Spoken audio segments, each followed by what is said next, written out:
Hello, my name is Debbie Boone, and I want to welcome you to my podcast, The Bend, where we explore how successful people navigated the path and emerged in a better place when life threw them an unexpected twist. It's inspired by one of my favorite sayings: the bend in the road is not the end of the road unless you fail to make the curve. These conversations will hopefully help you and inspire you to embrace your personal bend and to flourish. I hope you enjoy it, and if you need help with your own personal navigation and you're in veterinary medicine, please feel free to reach out to me at Debbie Boone to Manage Vets Consulting. Enjoy the bend and be inspired by our wonderful guest. Welcome. Hello, everyone, and welcome to today's episode of The Bend. I'm your host, Debbie Boone, a practice management consultant, speaker, and trainer. And today I am excited to have somebody you probably don't see on the speaking circuit very much. This is Shannon Cameron. Shannon is a pricing and profitability strategist with over 30 years of experience in the veterinary industry. Like many of us, she began as the kennel kid, worked her way up, assistant, trained to become a credentialed technician, and then a CVPM in her practices. And now she works with a company that I am very thrilled with working with is Profit Solver.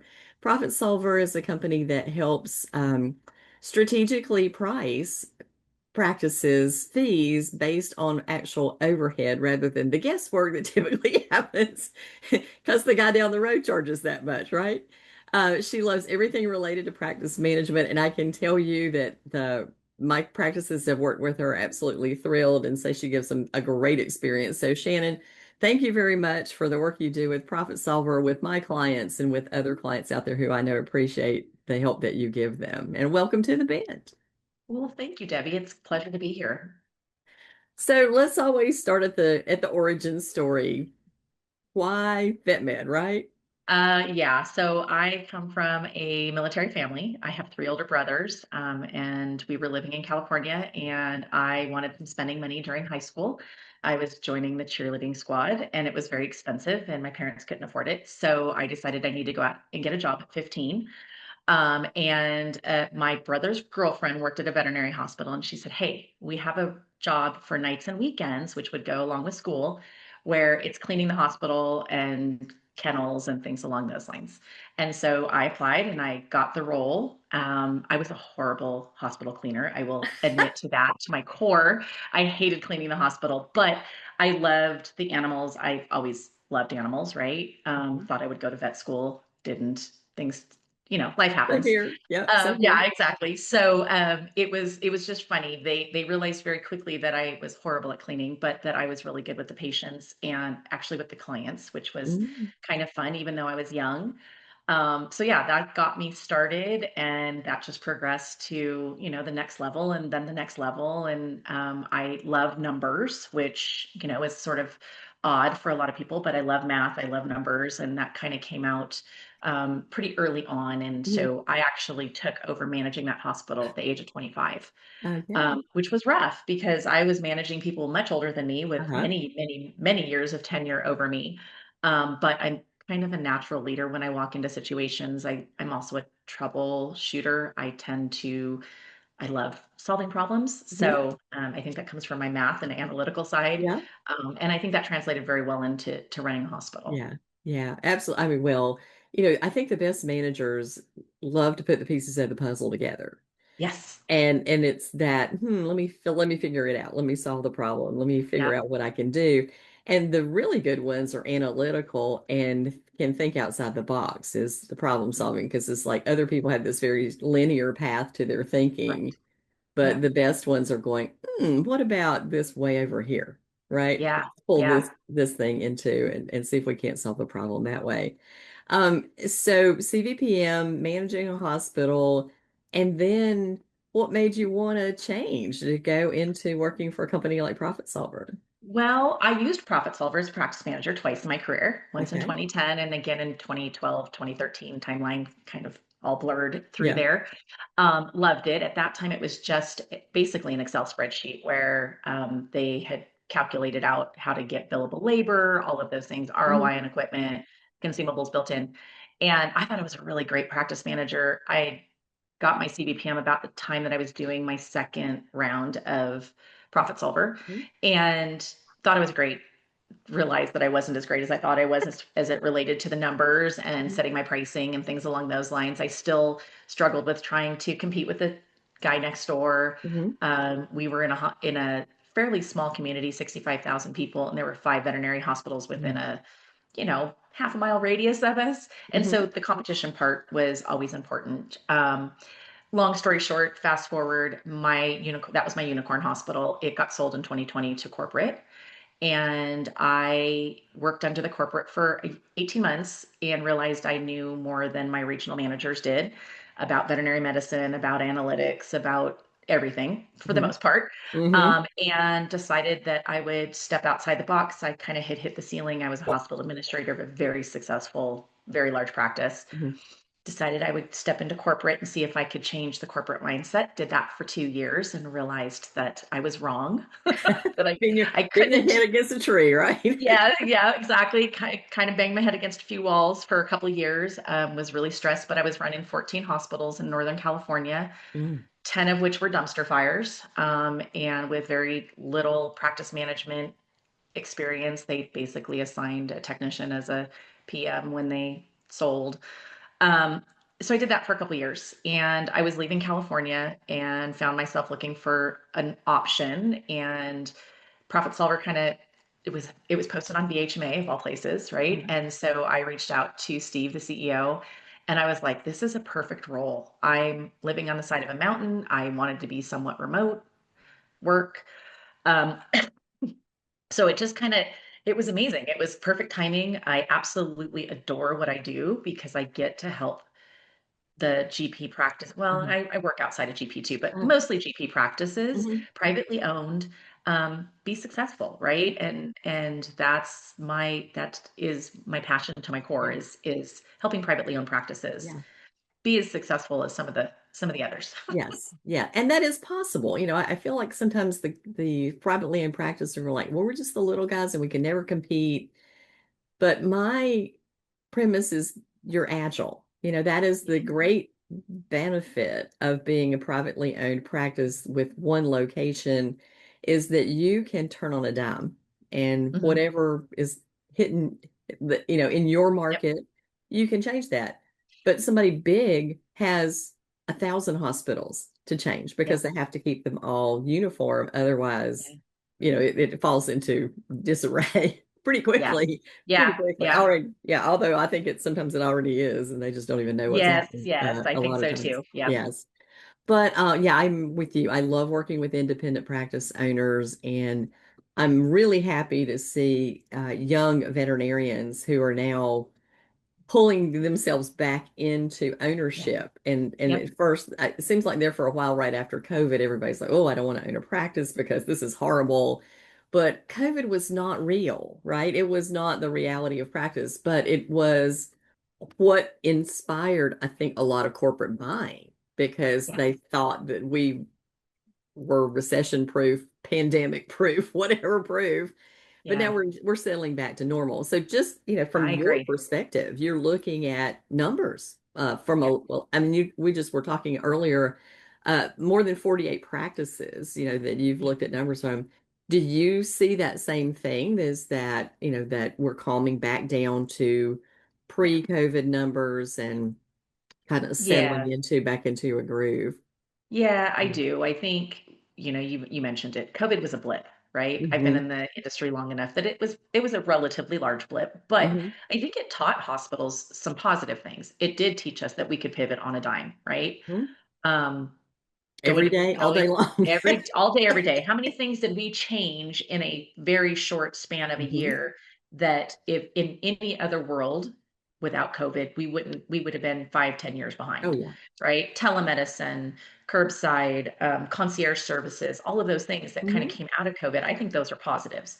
I do think that there were a lot of people like my practice owner who sold like she already had people looking at her before COVID hit. COVID hit, she panicked at that first 3 month where everything was shut down. I think there were a lot of panic sales Hmm. in terms of privately owned Hmm. practices.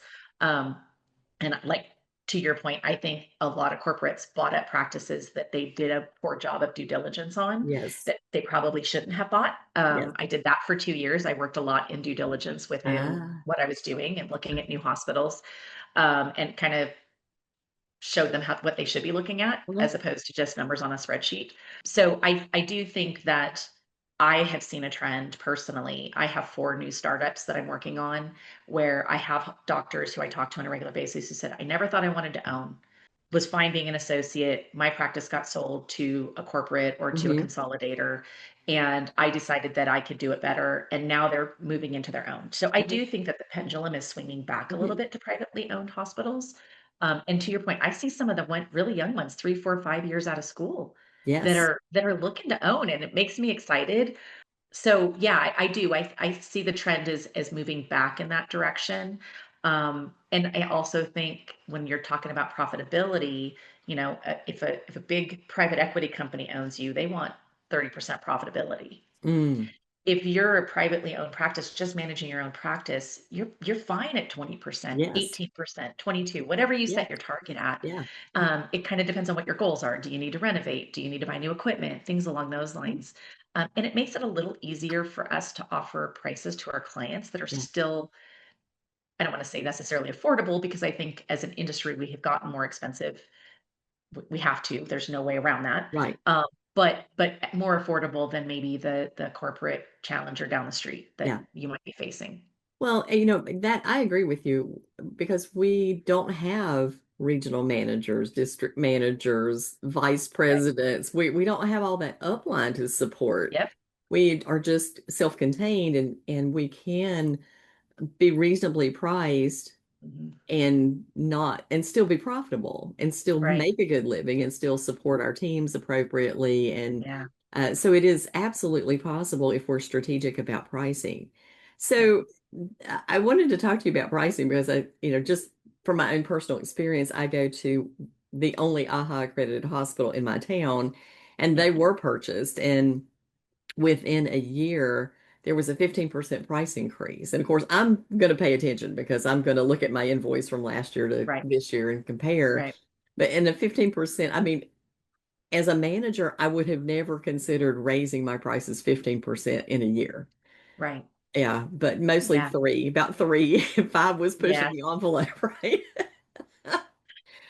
But we are seeing a huge Yeah. price increase, and obviously there are a lot of factors. And I do think that Mhm. one of the positives of corporate and the fact that you get to look inside everybody's numbers, I love the fact that you have that view.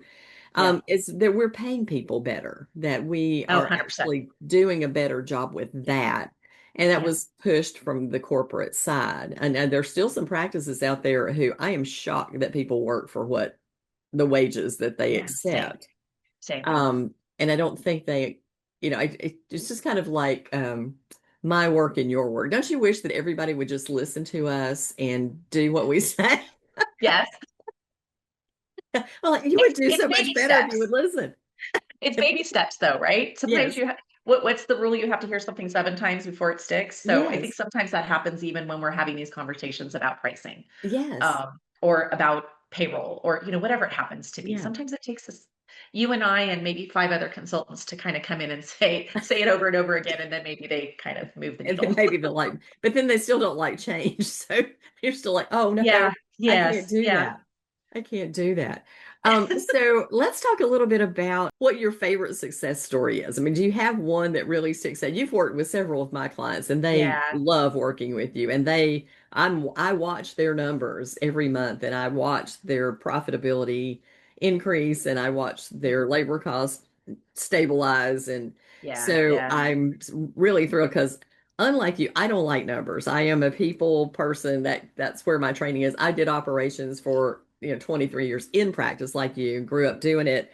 And but the numbers were never my thing. I used them Yeah. to kind of determine if what I was trying to do as far as marketing was working. Sure. We always ran, an 18% labor cost and about, a 30% profitability, but it's because we didn't have any turnover in our hospital Right. team because I was Yeah. pretty good at the peopling part. And the better you are Right. at peopling, Same. the better the numbers show up, is my experience. Exactly. Unless somebody's stealing from you, then there's that. And Yes, I'm which sure I you've run seen. into far Yeah. too often. Yes. Yeah, Yeah. sadly, I'm still. Yeah, I know Yeah. it is we're such a trusting profession. Mhm. And the other part of it is that practice owners, they don't like numbers either for the most part. Yeah, And they exactly. just want Yeah. to turn that loose. And then you get into, the work Yeah. that you do, and there's so many red flags. Yeah. So many red Yeah. flags. So tell me like your most favorite success story. So I have a lot of them. One that has been near and dear to my heart that you sent my way was Dr. White. So Dr. White was coming into a time in her life where she was looking to retire, Hmm. probably in the next 3 to 5 years, and has been working actually in a negative profitability situation for Hmm. a couple of years. Hmm. She came to us. She's an AHA accredited, I believe, fear-free practice. Hmm. So hits all the marks, but hadn't really raised prices for a couple of years, maybe a few things here and there. Hmm. When I ran her numbers, when I did her financial review, so first part of what we do is get P&Ls. We kind of go through, normalize them to the best of our ability. We're not valuators, but we get pretty close to what Hmm. is their true profitability in EBITDA. And it was not a great situation. Hmm. And I said to her, I said, look, if you want to sell and you want some sort of an ROI on all these years that you've put into this hospital, I can see you care for it deeply. We're gonna have to make some big changes. Hmm. And by big changes, so we do things a little different than what you were talking about with the 15% blanket increase. We don't believe in blanket increases. We Hmm. believe in pricing based on what it's costing you to perform services within your hospital. So we generally target your top 75 to 100 services at a hospital, which generally speaking produce probably 80% of their top line That's right. revenue, Hmm. right? In service revenue. So those are our focuses. We then get really granular, break those down, show them what it's actually costing to perform those services, and then we get a targeted profit margin on top of that, and that's how we set prices. So for her, I believe we looked at about 120 of her prices, but I think we only changed about 65. Hmm. Um, when we did her 6-month review to see where she was at, she'd had a 13% profitability swing from -7% to a +6. And Hmm. that was only a 6-month time frame. Hmm. And we only touched 50, 60 of her service prices. Hmm. Now, some of them were fairly significant, but we're very cognizant of shop versus not. So we tend to, if we're doing a significant change to a service, we'll usually focus on the non-shopped. But it's for me, I was so happy because if we can get her to 15, 18% in the course of the next 3 years, she'll be setting herself up for actually being able to sell her practice and having a retirement out of it. Hmm. So that's where I enjoy it. I Hmm. love seeing that change. Hmm. At the beginning, it was a little like ripping off a band-aid. But when she did it, she was like, okay, I can do this. And she knew she was probably going to lose a couple clients over it. But when I spoke with her, I think she said she really had only had one client who was really displeased. And I feel like that's a win. So Hmm. she's probably one of my favorite ones. Yeah. She's such a sweetie. She's great. Oh my She God, is so amazing.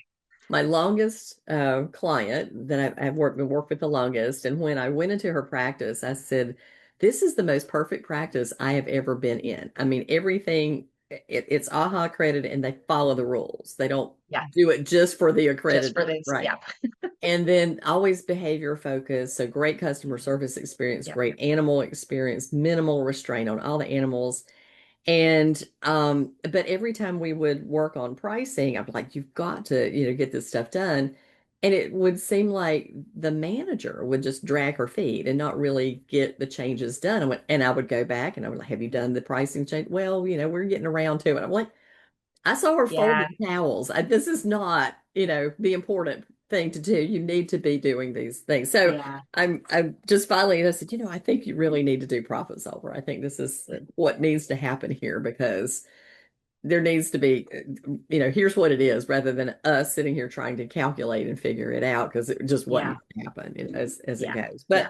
But yeah, she is one of my favorite people and it's a fantastic practice. And I think that there's such a 20 years of excellent groundwork laid there, and whoever buys it is going to get a gem of a Yeah, practice. yeah, for sure. Hmm. And I can see that even from the virtual side, right? I don't get Hmm. to go into practice with them, but you could tell she was very engaged with her clients, with her Hmm. team, that sort of Oh thing. yeah. And we had a lot of conversations about, it's that light bulb moment when we put it into the software and we say, okay, this is we'll use a in-house lab, right? This is what the team costs are costing you to perform those lab tests, Mhm. draw the blood, the consumables that go into it, the equipment ROI that goes Mhm. into it, and then having a targeted margin. And when they can see it that granular, Mhm. then it's this light bulb moment of, oh, I can't just take the cost of the Chem 17 clips and double it, And double right? it, right? Right. That Yeah. because that's everybody's Yeah. strategy. Because nobody, I mean, to be fair, Profit Solver is a relative, well, it's patented, right? We Yeah. we have a very unique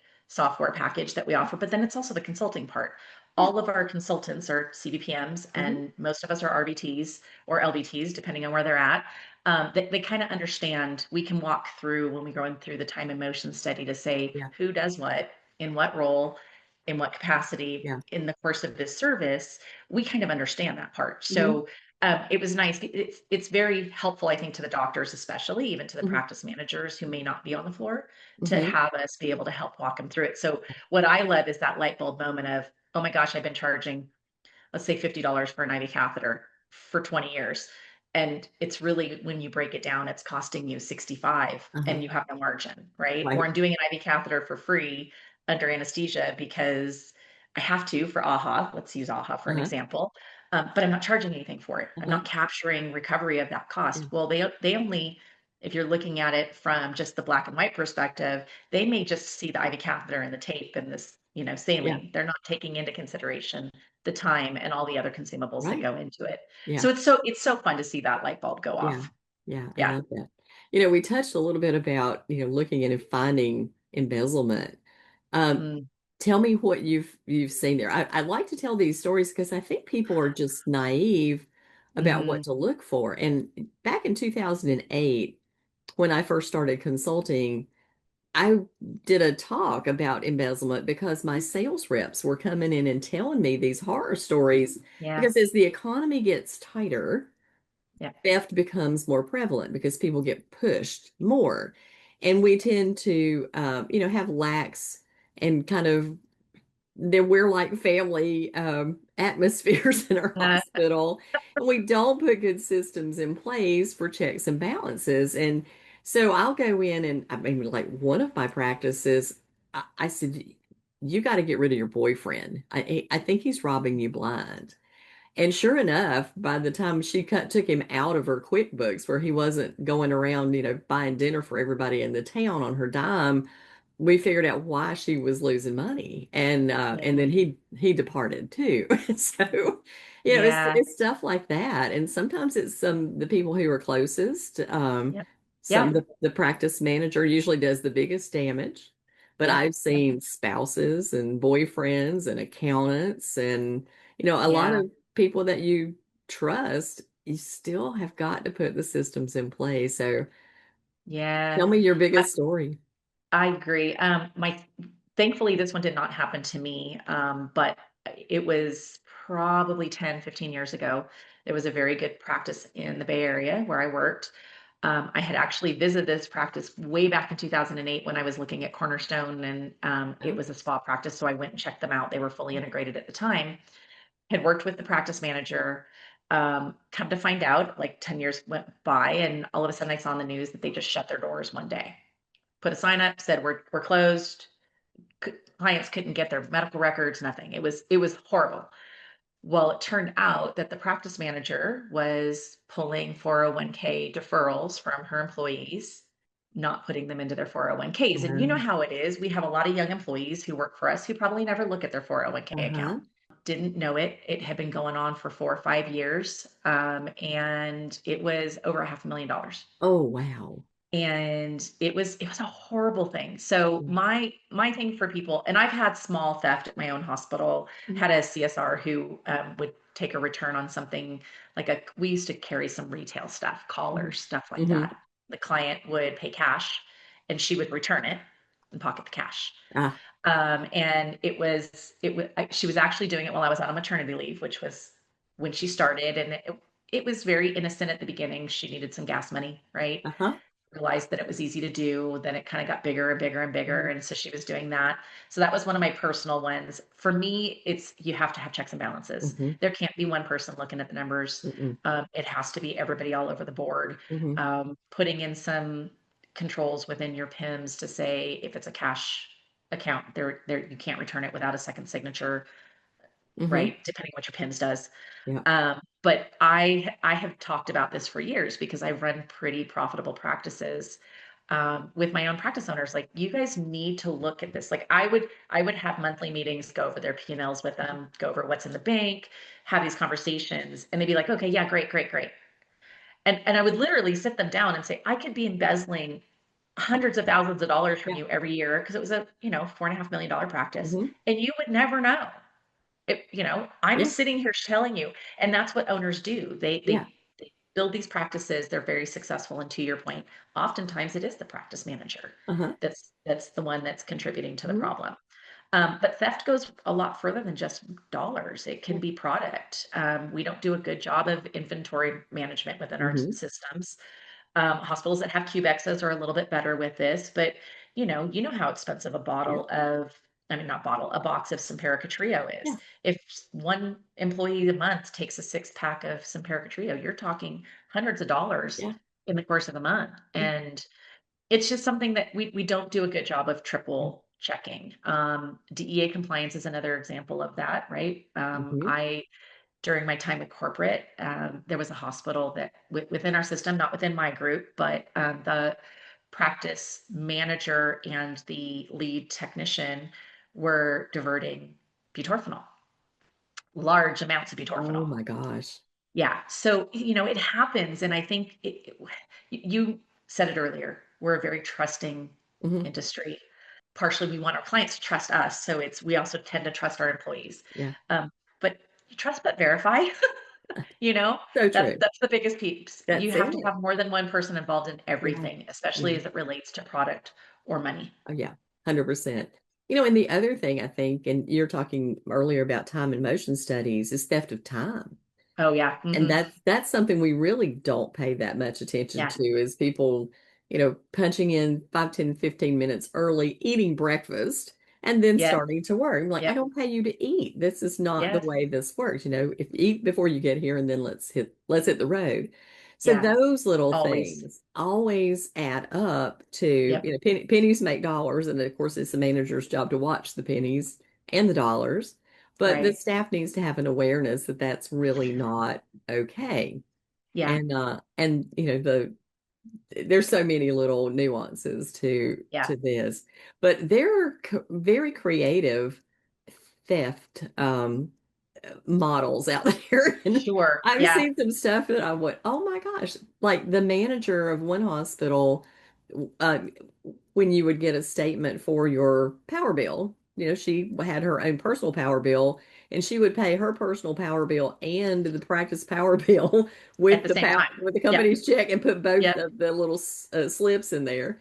So it was stuff like that. But one Yeah. of my longtime friends had somebody who had been working with him since she was 16 embezzle over $300,000 and Oh, she wasn't paying in the payroll taxes. So if you want ouch. to really get in trouble, not just with the law enforcement, Mhm. but with the IRS and have your Yep. business shut down, payroll Yeah. taxes is the thing that will get you. And so Oh, for sure. she had bought her son a car. She had and he had no idea until the government agents came to lock his doors because Oh, he had not paid in any of the payroll taxes that were for his employees. So it heartbreaking. yeah, yeah, it It's was heartbreaking. shocking, and it was Yeah. shocking, and so it was a scramble, Yeah. in late in his career too, because it was Yeah. not at a time when he was probably close to 60 at that time, and Yeah. then have to pay into that and then recover enough to sell your Yeah. practice, and Oh, that was it. gosh. Yeah, yeah. Yeah. It Um, happens. it does happen. It does happen. So, what do you think the struggle is to get practices to accept, a service like Profit Solver? Do they just think they don't have time? Do they think they don't need it? Yeah. Probably those are the probably not that don't need it, because I think once we explain it, they understand it, and Hmm. then they're like, okay, I need that. It's the time component and what Uh-huh. they have to commit to. The process takes about 4 to 6 weeks, and the responsibility at the hospital level is usually only about 6 to 10 hours. Hmm. So most of that 6 hours is on calls with myself or another consultant Hmm. where we're walking through either their financial assessment or their time and motion or their price setting. And then there's a couple of hours of pulling reports because we'll need profit and loss statements, payroll summaries. Most of it's pretty easy depending on what kind of a practice they are Hmm. and how tech savvy they are within their own PIMs and that sort of thing. Hmm. So that's probably the biggest. I don't have time for this. And my argument is always you can't afford to not have time for this. Right. If you Yeah. can commit 10 hours over the course of 6 weeks, we can get your numbers right. I can help you look at things like efficiency models within it because we often end up talking about are the right people doing the right jobs Yeah.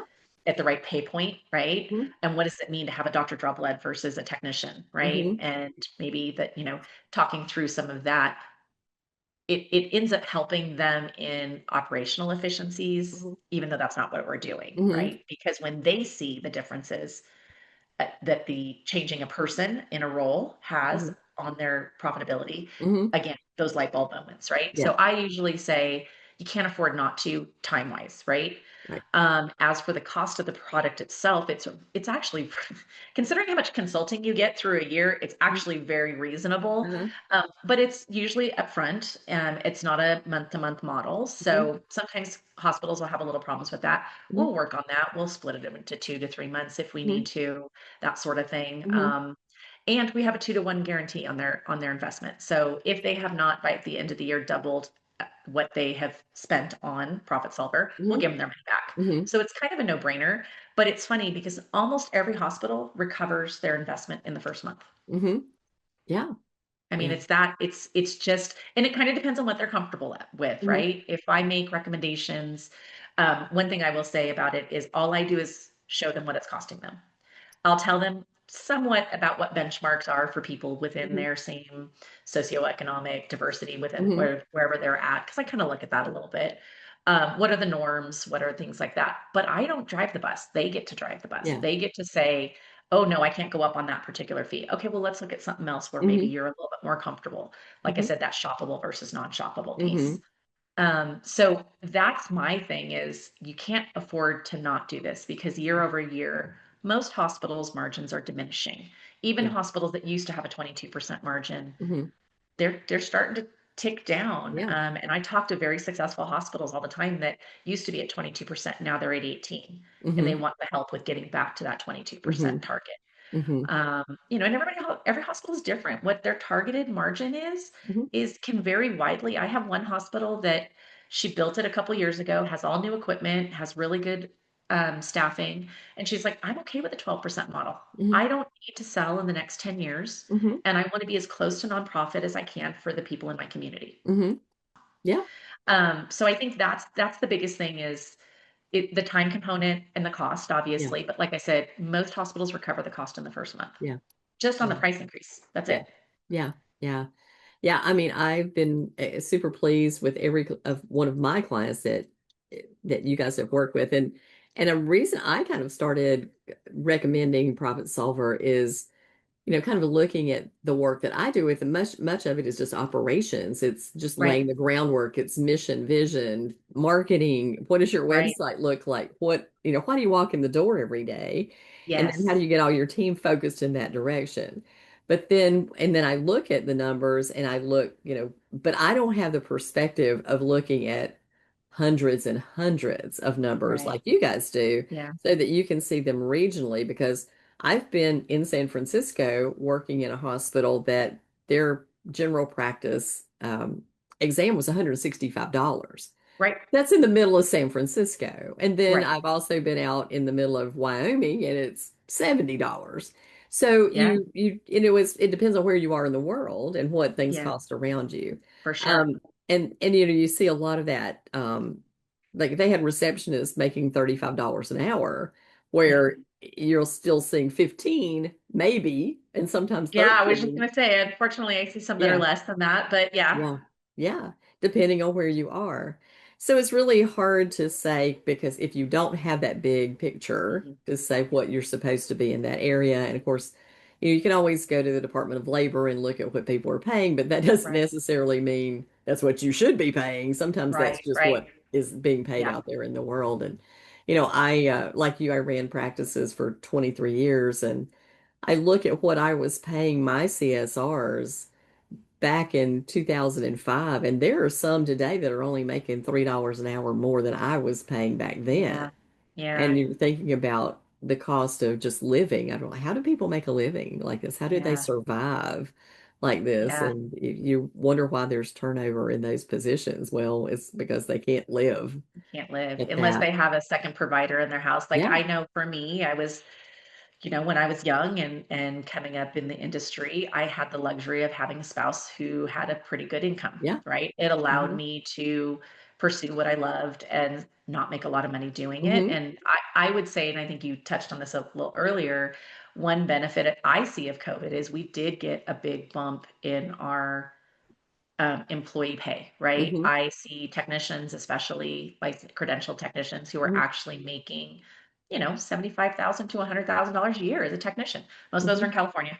Right. Yeah, that's a Perspective. different world. Um, that's where I was from. Yeah. So, I like that for our Hmm. industry, but you have to pay for it. You can't. Right. The hospital can't sustain that jump Right.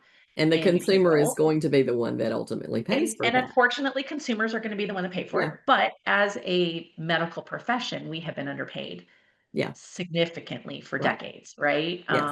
And I know for me, for my unicorn practice, my CSRs, I had CSRs in my hospital that had been there for almost 20 years, Yeah.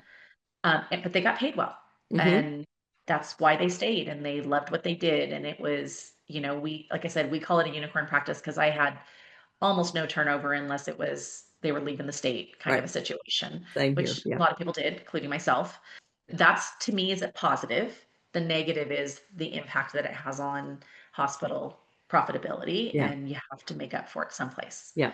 Yeah. And where we used to try to make up for it was in cost of goods. And unfortunately, that's another revenue center where the margins have dropped off Hmm. significantly over Hmm. year. I've been saying for 15 years that the you can't compete. People still want to compete. You can't. And so you can't make up for your employee costs out of your COGS Yeah. bucket, right? So how are you going to do that? Really, the only other place is to either, lay people off, which is generally not a good idea, No. or to raise your prices, Yeah. but to do it strategically Right. and to do it with the knowledge that it's the right thing to do. Right. And I think that that's the one thing that my biggest takeaway with Profit Solver is. And I had a new practice owner who was opening. I think she actually opened on December 1st.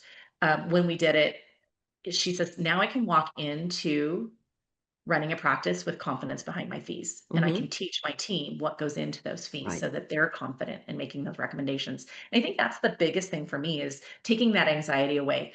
A, I don't even know if most of my services are profitable, right? But Hmm. B, now when I do know, now I know what the margin is. And if it's taking too long to perform a spay or something along those lines, then I can use that also as a training opportunity to mentor the team on you Hmm. can't take 20 minutes to do a spay prep, right? It's Hmm. not safe for the patient.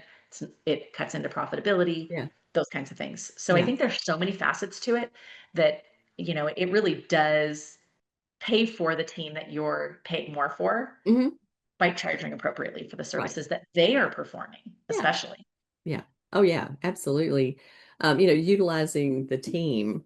Uh, Oh yeah. Also, there's so much push for all the new vet schools, and we need more veterinarians, and Mm, maybe we do, but I'm not really sure that we do. I think that that was a knee-jerk reaction from I'm COVID. with you.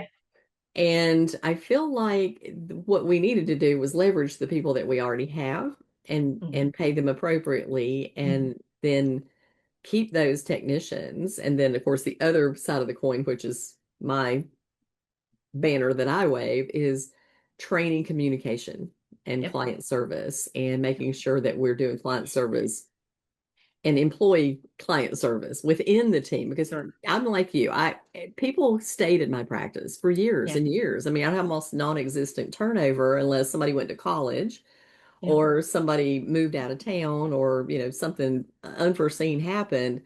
And I had 9 employees become veterinary practice owners. So I kind of raised Oh, that's those and they awesome. went out and become practice owners. So I feel like if we will take care of our team and Yeah, really pay attention to how to take care of them well, people will stay. It's a fun profession. It it is, is. and it's engaging. It's always interesting. There's always something new every day. I was on a thread a couple of days ago on Instagram, and there was a technician who was said, "Okay, I'm bored. Tell me your craziest stories." And I sat and laughed out loud for at least 45 minutes. My husband's like, "What is wrong with you?" I went, "These stories that Yeah, are these technicians and people in animal health are telling about things that happened in their practice." I mean, there were the ones you wouldn't believe how common it is that people drive through the front door in a car. That yeah, happens frequently, but yeah, some of the things that happened, I mean, and there's always the dog ate my mistress's panties, so that one's fairly yeah, yeah, yeah. common. But some of the other ones were just a hoot, and you're like, oh my gosh, this is. And my husband's like, they're making that up. I went, I promise you, they're not. I've done this for 40 years. I promise you, these are real stories that We have many of those. you could not possibly make up about the Yeah, stuff that happens and the things that animals eat and the things that their people yep, do. And yeah, I mean, when I was training the Patterson classes, it was one of my favorite things to ask is like, what's the craziest thing that's happened in your practice? yeah. And my favorite one, and my audience has probably heard me tell this before, but my favorite one is the story about the hamster. The front desk receptionist was said this man was one of their better clients, and his goal was to raise large hamsters that were the size of guinea pigs. So one of Interesting. his brood sows died, and he wanted to bring it in for a necropsy. And she said, "Well, sure, you can bring it in. We'll take a look and see what we can figure out." So he brings it in wrapped in a bath cloth, and she takes it from him at the front desk, and she opens it up, and she said, "I look down, and this hamster is singed, like his fur is singed, or her fur." And she went, "Oh my gosh, did she chew an electrical cord? Is that how she got burnt?" And the guy says, "No." He said, "When she died, I tried to revive her, so I cut a lamp cord and split it and went clear." Oh my God. I said, Okay, that's one of the best ones I heard. "Please God, let that be have been dead for before he did that, right? Please let it have been dead already." Oh my And she goodness. said, "I just didn't even know what to do." I said that I've heard a lot of stories. That one takes the cake. That one does. Yeah, yeah. Oh But yeah. I yeah, think that's the thing, right? And I tell hospitals this, right, all the time. If you can get your culture right, you can get working like a team instead of a family, because that has been a really bad choice in our industry. We're a exactly. family. I even Yeah, made the mistake years ago.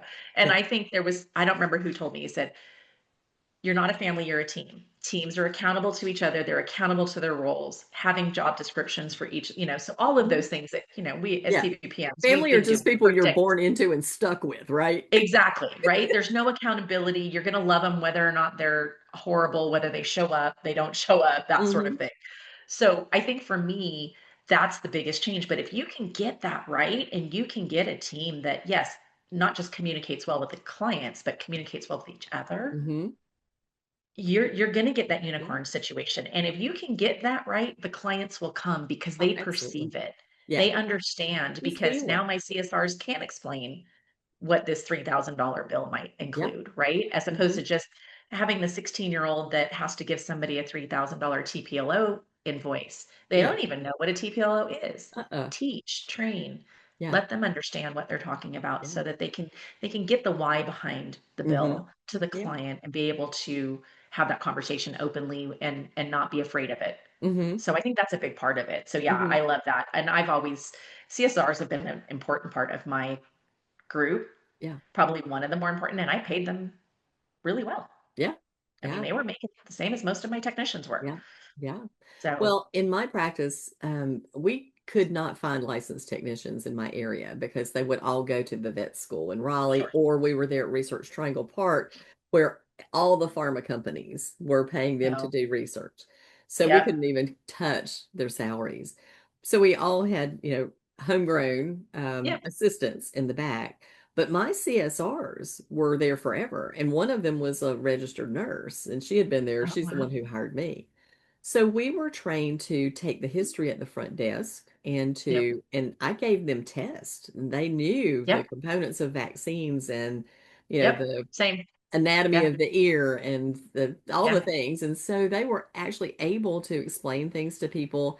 And the other part of it was they did it in a non-medical way so Yeah. that the clients could relate to them. And I laughed and said, my CSRs were so good at building relationships with clients. One of my Yeah. long-term clients, husband asked her for a divorce, and she came to our hospital and for support and Aw. she got it. I mean, we Yeah. were, surrounded Yeah. her and she got her hugs and, we were there with her and Yeah. so that she knew that that was going to be a place that she could come and people were Yeah. going to be and have her Yeah. back. Yeah. Yeah. That's And that's who you treat like family is yeah, your clients, not yeah. your employees. Right. Yeah. Exactly right. Yeah. Exactly right.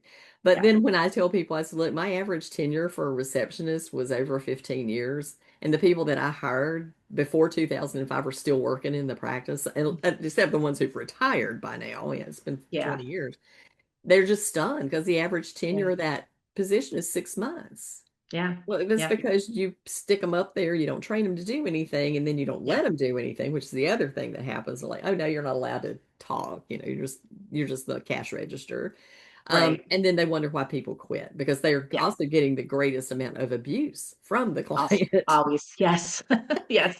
And we don't train conflict resolution skills Yes. or emotional Yep. control or emotional intelligence. We don't do any of that Yeah. stuff. So hopefully All we're those going to do things. better. We're building the North American Association for Veterinary I Receptionists love to it. just do that. And Yeah. I love that so yeah, much. so Yeah. hopefully we will. Hopefully we will. So Shannon, you really have an interesting perspective into veterinary practices. What would you say that the independent practices are doing well these days? Trying to still leverage their team to the best of their abilities. I Mm-hmm. probably would say the biggest thing.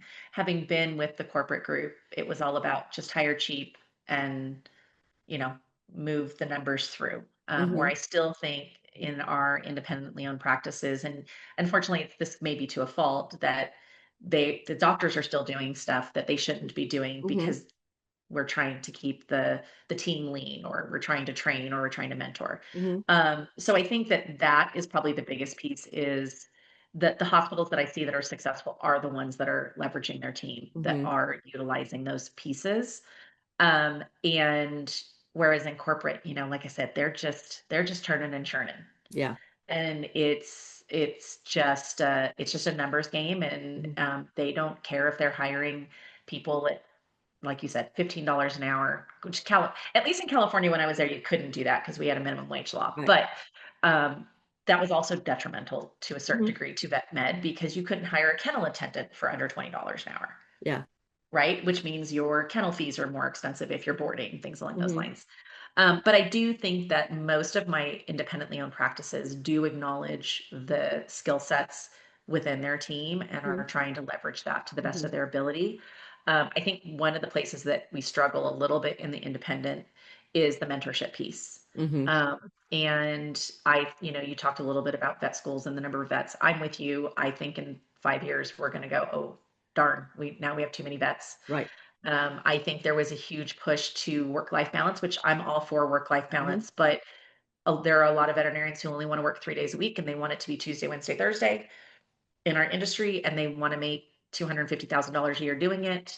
Don't we So all? I think, Yeah. right. I mean, you can 100% make $250,000 being a veterinarian very easily, Mm-hmm. depending on what you're producing. But if you're only going to work Tuesday, Wednesday, Thursday, and you only want to work from 9 to 5, you're probably not going to be that $250,000 a Yeah. year DVN, right? Mm-hmm. So I think what I see often is hospitals that are like, kind of like the conversation. I don't have time to do profit solver. I don't have time to mentor somebody. Mm-hmm. My argument is somebody mentored you, Mm-hmm. right? We Well, have to maybe. get back. Right. Hopefully. I mean, Hopefully, hopefully yeah. at some point when you came out, you got some Yeah. mentorship. So I think that the hospitals that are successful are the ones that are not pushing against hiring a young grad, Mm-hmm. and who are taking the responsibility on of, hey, I'm going to mentor you through this. Mm-hmm. Um, we have a lot of challenges within with our new grads coming out that don't want to do surgery. Mm-hmm. That is a big problem within our industry, which means it's not just a problem at your GP practice, it's a problem for the specialties because now clients who used to be able to come to their GP and get a splenectomy done if they had a mass, now they have to go pay 3 times as much to go to Mm-hmm. specialty to have that done. Mm-hmm. Where that used to be a GP type of a Mm-hmm. procedure, at least in my hospitals, it Mm-hmm. was. Oh, absolutely. Um, so I think the ones that are successful are the ones that are willing to train and mentor both Mm-hmm. their support staff and their new veterinarians, Mm-hmm. and who are willing to change with the times. Yeah. Tech is huge in our industry right now. Mm-hmm. Um, we have a lot of hospitals that are still bucking against the system. And I don't just necessarily mean AI, because obviously that's a whole different component, but just the Yeah. PIMS component, the tech Yeah. stacks that most of these hospitals have that they underutilize. Mm-hmm. Um, get a hero in your hospital who likes technology and who Yeah. understands all of the platforms you have. Those are the hospitals that I see that are wildly Yeah. successful, Yeah. right? Yeah. It saves them time at the end of the day. Mm-hmm. If I can save a doctor an hour's worth of writing records or going through refills or pick your thing, Mm-hmm. that's another client or two that we can Mm-hmm. see in the course of a Yeah. day. Yeah. So I think the hospitals that are wildly successful are those. I Yeah. think the other ones that are, this is a conversation that I have daily now.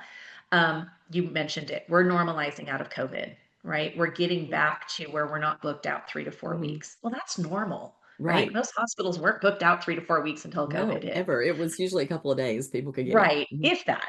Mm-hmm. And I have hospitals all day that say, well, now I have 2 or 3 appointments open a day. Well, what are you doing about it?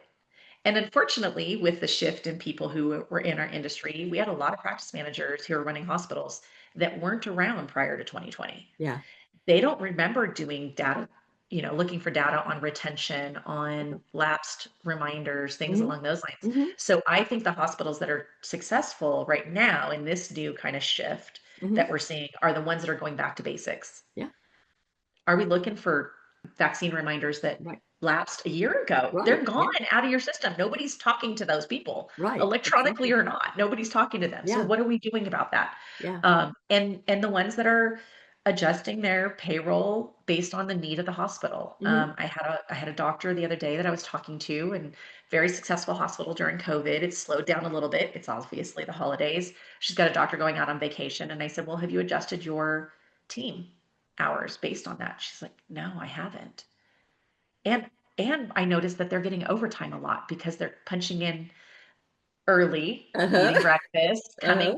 shortening their lunches. And she's like, "I don't know how I have all this overtime." I'm like, "You gotta monitor it, right? Mm-hmm. Can't Mm-hmm. you can't change what you don't know." Yeah. So I think the hospitals that are successful right now in this current change that we're seeing, Mm-hmm. and everybody keeps saying, we're in a vetflation. Yeah. There's all kinds of terms. Yeah. I'm like, yeah, so were we in 2008, and so were we in 2012, or And 2004 and and 2012. 1985 and Yep, 1998 and yeah, this is exactly, number right? five for me. Number five. And it's same. In Mm-hmm. 85, at least I was still, that was when I first got into it. Mm-hmm. But yeah, I mean, the same things, right? And it's funny because all of the articles that are coming out, sorry, we went down a rabbit hole on this one. Yeah. All the articles that are coming out, you can go back. Karen Felstead wrote one in 2012 that was almost identical to the articles that are coming out that everybody's talking about. We're Yeah. in this Yeah. recession, right?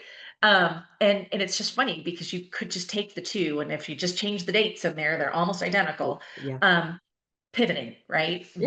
We are an industry who doesn't like change, Uh-huh. but we are an industry that's constantly changing. Yeah. So I think the ones that are truly successful are the ones that are going to embrace Yeah. change and look for ways to work within those Mm-hmm. changes, whether that's tech, whether that's going back to Yeah. basics on reminders. Yeah. It still shocks me to go into practices that are still running paper charts. I And haven't, yeah, yeah, it's a safety net. I totally get it. I It's a know. safety net. And then there's the practice owners that are like, oh, well, I'm 2 years from retirement. I'm not going to change now. Yeah. But the waste of money. I was working with a practice that was a huge group, and they paid somebody just to pull and file paper charts. So I just did a quick calculation of how many hours a day Wow. managing paper was costing them every day, every month, every year. And I went, look, you could almost pay a half a veterinarian to come in here and work and produce money rather than shuffle Right. these charts all over the place. You Yeah. need, and you have the PIMs in place. You're just not using them. You're just having Yeah. this and then putting it, so it's double work and putting it in there. But, you talked about people not using their PIMs. And one of the things I've always loved is marketing hospitals. Yeah. And you root around in those practice management software systems, hardly anybody uses them to the depth that they can be used. Right. And if you really like you said, get your guru, get your person who Yep. really loves the tech, somebody who gets in there and says, "Hey, let's find out how many golden retrievers we have in our practice over the age of 7, and let's send them out something that says, hey, lumps and bumps, let's take a look because Yeah. they're very cancer prone." Right. Or, is your dog kind of walking into walls? Is he a Bichon? Is he a Schnauzer? Is he one of the ones that are, tend to have cataracts? Let's take a look at Right. those things. Yep. People really would respond to that rather than, well, it's dental month. Let's do a discount. Oh God. That's not, Hate dental month. oh gosh. Jan Bellows is a friend of mine, and Jan, he kind of helped that campaign, and he said that was never what it was The intent. intended to be. It Right. was Yeah. it was just Yeah. an awareness month, and it had Yeah. nothing to do with giving a discount. Yeah. But veterinarians, they're not salespeople, so they thought, oh, let's And just again, here we go. resistant to change, right? So we did Right. it in 2020. So we're going to continue to do it. Yeah. We did away with dental month. Oh, I would say probably 20 years ago. Uh-huh. And what we did at our hospital was if you booked and completed your dental within 30 days of the recommendation, we gave you the same discount you would get Uh-huh. in February. Yeah. So that it was showing that we actually truly believe in this and we Right. believe in the reason for it. And people aren't waiting till February to do it. Exactly. And so everything, So, and if their teeth are rotting out of their head in like December or right. March, they're Yeah. waiting till the Till following February. February to Yes. get And it now a done. grade 2 went to a grade 3 or a grade 3 Uh-huh. went to a grade 4. Yeah. So Yes. I'm with you. And And I yeah. think as an industry, we don't utilize the data in front of us Uh-huh. enough, whether it's financial data or breed specific data. Mm-hmm. I have those conversations with hospitals all the Mm-hmm. time. You guys need to data mine. There's so much information, retention numbers, Yeah. compliance, so many Yeah. things that if you're not looking, nobody else is. No. No. So, Absolutely. I mean, yeah. do you even know the response to your reminders? Oh They yeah. just send them Are you all looking at out. click-through rates? Yeah. Yes. I mean, and so many hospitals have done away with paper reminders Uh-huh. altogether, and they forget about Mrs. Smith, who doesn't probably check her email, Right. who's 85, right? Uh-huh. And just sometimes you need to have paper reminders, Yeah. or at least if you're not going to use paper reminders, pick up the phone, Uh-huh. right? Yeah. Because that's also, I mean, phones have become obsolete Yes. in so much of our industry. I mean, Yeah. some of these hospitals that are they don't even have front desk CSRs. Uh-huh. You Yeah. know, the They just modern have animals somebody of the come up world with where them. everything's tech driven Uh-huh. and I get it, there is a market for that, Yeah. but there's still a market for Mrs. Smith who's 85 Who's and 85. You can't ignore all your nope. clients. You have an array of people, Yeah. and probably starting at in the 20s and going up to 85, 90. And I Yeah. use my mom as an example. Same. Up until a couple of years ago when her cat died. She was an A-lister client. I mean, Yeah. and she was 90. She Yeah. doesn't have a computer. We gave her one. She won't use it. She doesn't like to text. Her fingers are arthritic and she makes mistakes and she frustrates her and she just says, forget it. So she is I need a reminder. And when I Yeah. get it, I'm calling you the next day and I'm Yep. going to come in and get my cat stuff. Yep. So we're Yep. ignoring a really solid group of people who care about their animals and Yeah. who have income to pay for the most Yep. part to Yep. take care of them. So, if you want to send out a text message reminder and you want to send out an email reminder and you don't get a response, then send out a paper reminder. Yeah. Because even me, who lives on a computer, likes to get that paper thing, stick it on my refrigerator and go, I need to remember to call it Yeah. in. Now, of course, Yeah. I go through the app and I make my appointment, but it's Yeah. still, there's still people out there who don't do tech Yeah. and who don't Yeah. want to do tech. And we are trying to force people. I was listening to webinar, Dr. Adam Little, who has always been like very tech forward guy. Texas A&M teaches at the school there. And he was talking about AI and how many people are going to use chatbots and prompts to even call the veterinarian and make their Yeah. appointments, or not call them, but contact the veterinarian to make appointment. And then the veterinary hospital, they could have their bots that would answer back and book the appointment. And as the communication expert, I'm horrified by this Yeah. because I'm saying you could never talk to a human. And this would never bond your clients to your Right. hospital. Yeah. And it's the other part of it is it's bad for you. It's bad for your own mental health to not have Sure. conversations with other humans because Absolutely. that makes us happy, whether we realize it or not. Yeah. It sets off endorphins and makes us Yep. happy when we have Yep. positive conversations with people. So how are you going to bond clients? And the premise is, oh, it's going to save us so much time. And I, knowing the veterinary profession pretty well, go, no, it's going to enable you to hide from humans because that's what you went into vet We're med for. introverts. Yeah. Yeah, Yep. and it's going to enable you to hide. And because of that, I think it's really, really important that you pay more attention to that front desk and put those Yep. extroverts up there and make sure that they're the relational people who can bond to those clients, Yeah. Agreed. because that's going to be your only face-to-face opportunity if we keep going down this Yeah. AI rabbit hole. I agree. And I've seen a lot of people talk about that this new generation is willing to jump practices more than they used to be. Mm-hmm. Well, I think some of that is exactly what you're Yeah. speaking about. We're losing that relational Mm-hmm. experience by using all this technology. And I'm like you, I'm very tech driven. I use ChatGPT. I use every technology known to mankind that I can to maximize my efficiency, Mm-hmm. right? But I still pick up the phone and call people if I haven't heard from them. Mm-hmm. And I think that that's why you do have some of these people that are willing to jump, both employers Mm-hmm. and customer service type situations, Mm-hmm. whether it's vet med or what restaurant they go to. Mm-hmm. If you don't get good, it's still a customer service based Yeah. industry.